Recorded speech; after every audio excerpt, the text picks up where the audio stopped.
Joseph Laroche est unique, c'était le seul passager noir du Titanic. Il n'y a jamais eu une reconnaissance publique, nationale, internationale, comme il y a pu y avoir pour d'autres, et peut-être aussi parce que c'était quelqu'un qui était issu d'une minorité. On a toujours l'impression, à cause du film, peut-être qu'on savait tout sur le Titanic. Et c'est important justement que cette histoire puisse être connue, parce que c'est un peu notre histoire aussi, notre histoire dans la grande histoire.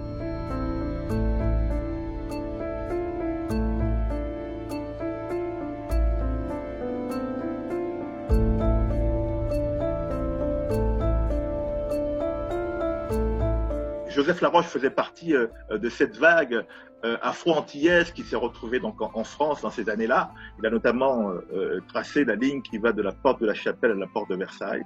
C'est un homme qui avait tout pour réussir, en plus qui était brillant.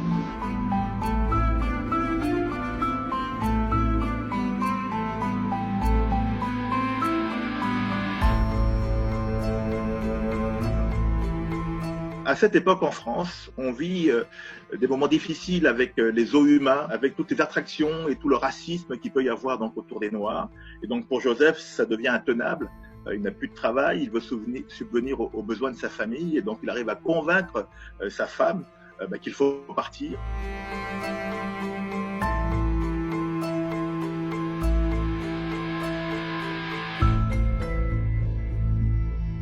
Sa famille était dans les arcanes du pouvoir. Que ce soit Toussaint Louverture, avec des liens donc familiaux, que ce soit le roi Christophe. Joseph, à un moment donné, s'est retrouvé lui-même comme quelqu'un qui incarnait l'histoire d'Haïti. Et donc, c'est parce qu'il a voulu rentrer pour pouvoir travailler pour son pays, il est rentré sur le Titanic.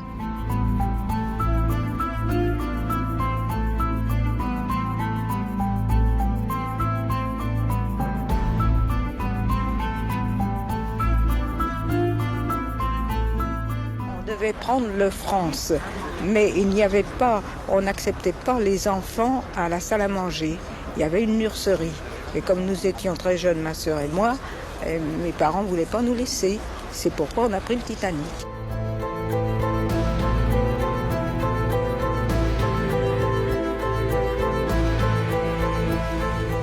Ce qui est rare quand même déjà de voir un noir sur un tel paquebot, mais de le voir en plus voyager en deuxième classe. Donc il voyage dans des conditions luxueuses que l'on sait de ce paquebot. Et donc c'est un voyage qui se passe admirablement bien au départ.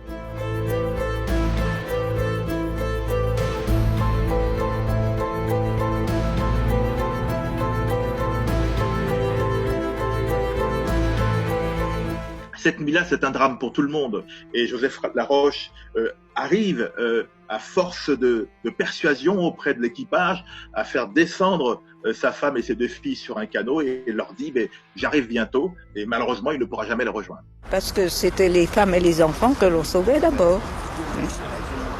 Et on a été dans un canot où on a passé la nuit jusqu'à ce que le Carpathia vienne nous sauver.